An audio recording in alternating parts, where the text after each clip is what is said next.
ئەمە ئەو مۆبایلەیە کە کۆمپانیای تێکنۆ هیچ قسەیەکی بۆ نەهێشتوینەوە و هەروەها لە ڕووی دیزاین لە ڕووی کوالیتی ناوازەیە. لەگە لەمانە مۆبایلەکە پانای بەرگاویکەرەوەیەکی خێرای هەیە و باترێکی قەبارە گەورەشی هەیە و هەروەها لە ڕووی چوستی و چالاکی چارەسەرکەرێکی ناوازەشی لەسرە. بێگومان مۆبایلەکە مۆبایلێکی زۆر ناوازەیە. توانین بڵێن کۆمپانیای تێکنۆ لە مۆبایلەدا هیچ قسەیەکی بۆ ئێمە نێشتۆتەوە و نرخەکەشی زۆر گونجاوە و دیاریشی لەگەڵدایە. بێگومان ئێستا حەز دەکەن پێداچنەوە بە مۆبایلە بکەین، جارێ ئێمە هیچ ناڵێین، با لە کارتۆندەرێنانی مۆبایلەکە ببینین و دەگەڕێنەوە لاتان.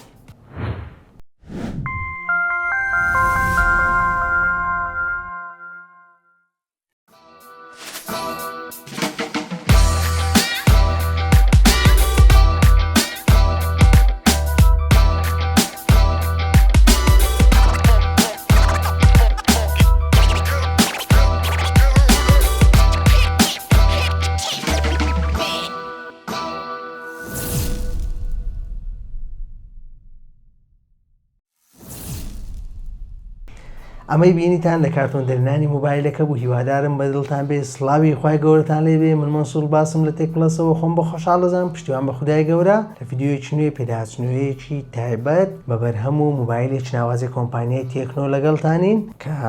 نوێترین مۆبایلیانە و ئێستاش بە فەرمی لە بازاڕەکاندایە و تکایە سەبسکرایبی چەناڵەکەمان لەبیر مەکە، پێشەوەی بچینە سەر باسکردنی بەرهەمەکە و هەروەها لایک و شێری ڤیدیۆکان کە بۆ زۆرترین کەس سوودی لێ بینێت و زەنگوڵەکەش چالاکاتی تێ ناچێت بۆی لە کاتی دانانی ڤیدیۆ نوێ ئاگەنامەی چەناڵەکەمان بێ ئەوەی خۆشەویست بگات. بێگومان تا کۆتایی ڤیدیۆکەش لەگەڵمان بە ئۆفەر و دیارێکی ناوازە لەگەڵ مۆبایلەکەیە و نرخەکەشی لە کۆتاییەکە باز دەکەین کە نرخێکی زۆر باشی هەیە لە چاو تایبەتمەندیانەی هەیەی. ئەم مۆبایلی لە بەردەستی ئێمەیە. نوێترین مۆبایلی کۆمپانیای تێکنۆیە کە تێکنۆ پۆڤا حوتی ئەڵترای 5Gە کە نوێترین مۆبایلی کۆمپانیای تێکنۆیە کە ئێستا بە فەرمی لە بازاڕەکاندایە کە مۆبایلەکە لە چاو تایبەتمەندی و لە چاو دیزاین لە ڕووی کوالیتی لە ڕووی سۆفتوێر تێکنۆ هیچ قسەیەکی بۆ نێشتنەوە تەواو جیاوازە لەنەوە و بەرهەمەکانی پێشخۆی. تێکنۆ لەم بەرهەمەیان هیچ قسەیەکی بۆ نەهێشتوینەتەوە. دەتوانین بڵێن گۆڕانکاری و شۆڕشێکی ناوازەی بەرپا کردووە لە ڕووی دیزاین لە ڕووی کوالیتی و هەروەها لە ڕووی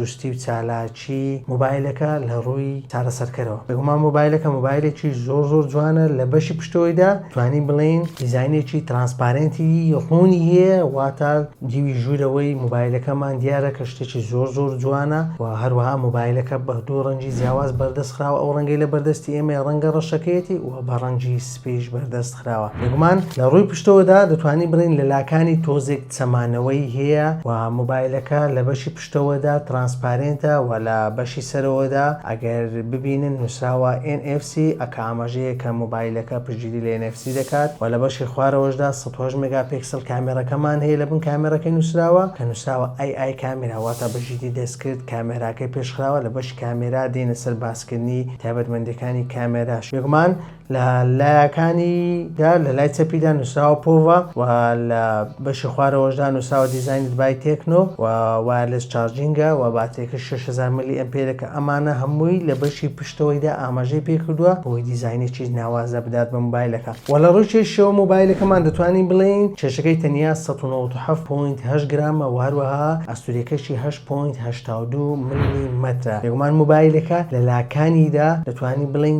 تەختە و لە بەشی پشتەوەشدا تۆزێک چەمانەوەی هەیە و پێش ئەوەی بچمە سەر لاکانی دەمێ ئاماژە بە شتێکی تر بدەم کە لە چواردەوری کامێرەکەمان لیدێکی زۆر جوانمان هەیە کە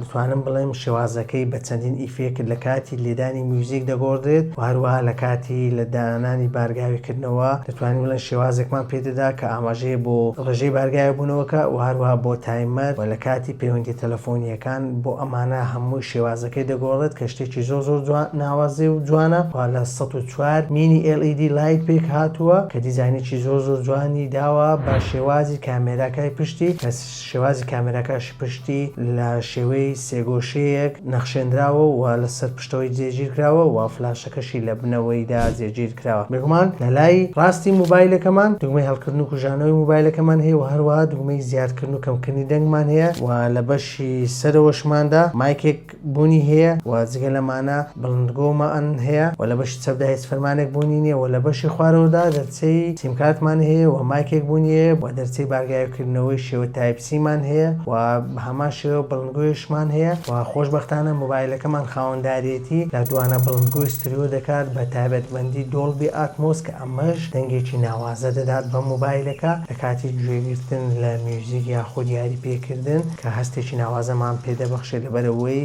خاوەنداریەتی لە دوانە بڵندگۆی ستریۆ بە تایبەتمەندی دۆڵبی ئاتمۆس دەکات و لە بەشی پێشەوەشدا خاوەنداریەتی لە ڕوونمایەکی تەخت دەکات و کامێرە سەلفەکەش لە بەشی سەرەوە لە ناوەڕاستی ڕوونماکە جێگیر کراوە و پەنجەمۆری موبایلەکەش لە ژێر ڕوونماکەی جێگیر کراوە کە دەتوانین بڵێن پەنجەمۆرێکی زۆر خێرایە لە کاتی کردنەوەی موبایلەکە و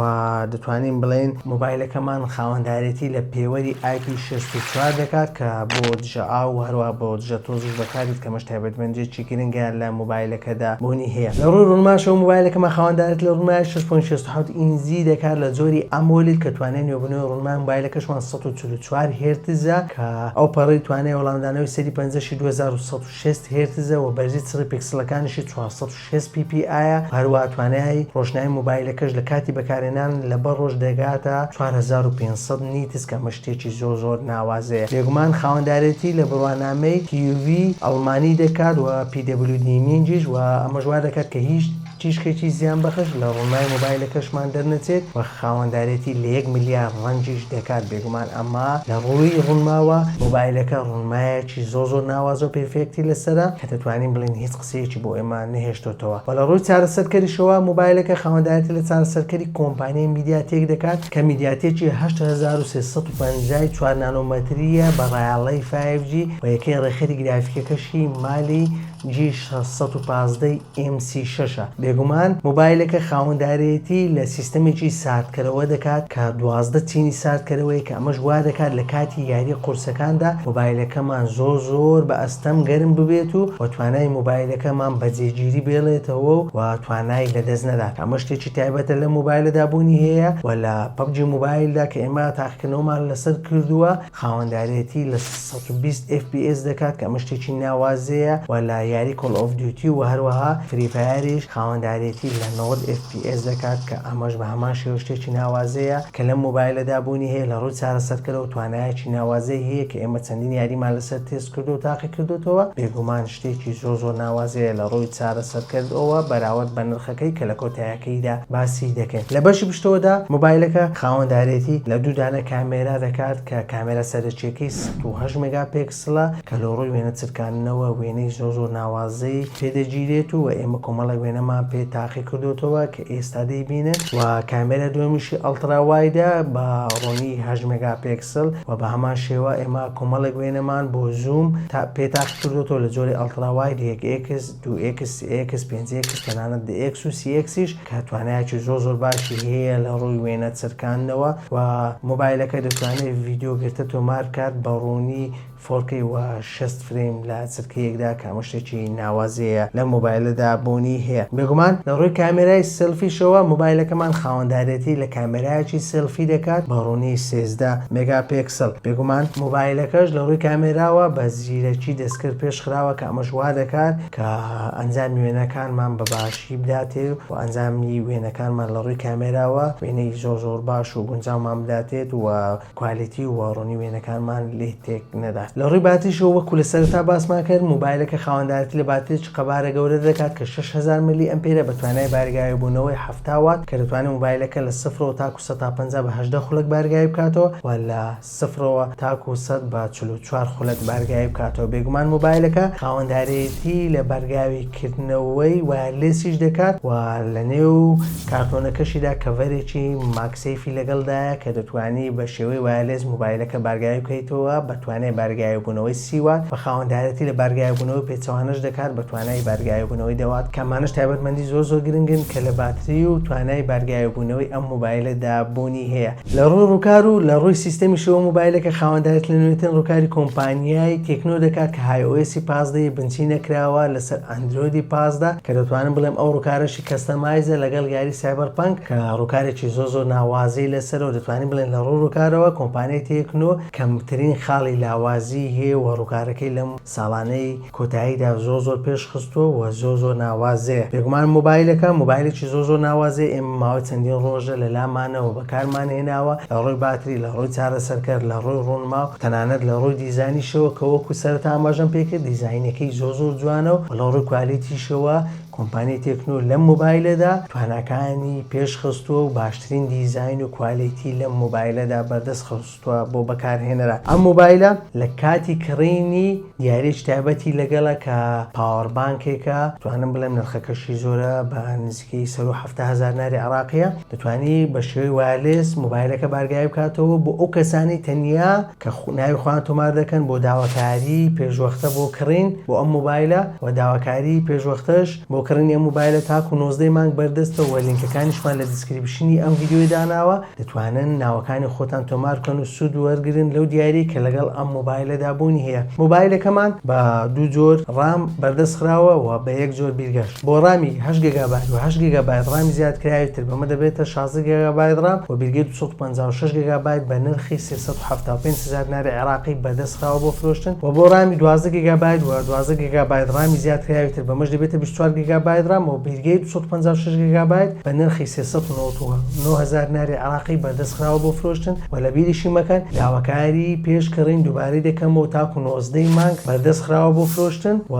تاکو 19 مانگ دەرفەتیەوەتان هەیە کە لە کاتی کڕینی پاوەربانکێکی وایرلێسی ماکسیف بە دیاری لەگەڵ ئەم مۆبایلەدا بەدەست بهێنن ئەوەی باسمان کرد تەواوی سەرنج و تێبینی و پێداچوونەوە و ئەزمموی ئێمە بوو لەگەڵ ئەم مۆبایلی کۆمپانیای تێکنۆ و دەمەوێت سوپاسێکی بێپایانی کۆمپانیای تێکنۆ بکەم ئەم بەرهەمە ناوازی بۆ ئێمە ناردوو وەتمانی بێمە بەخشی بۆ ئەوەی پێداچنەوە بە مۆبایلیان بکەین هیچمان نەماوە بۆ گوتن سبسکرایب چەناڵەکەمان لەبیر مەکەن لایک و شێری ڤیدیۆکان بکەن بۆ زۆرترین کەس سوود لێ ببینێت و زەنگۆڵەکەش چالاکەن بۆی لە کاتی دانانی ڤیدیۆ و ئاگەنامە چەناڵەکەمان بێ خۆشەویست بگات تا ڤیدیۆ داهاتوو بەخوای گەورەتان دەسپێرم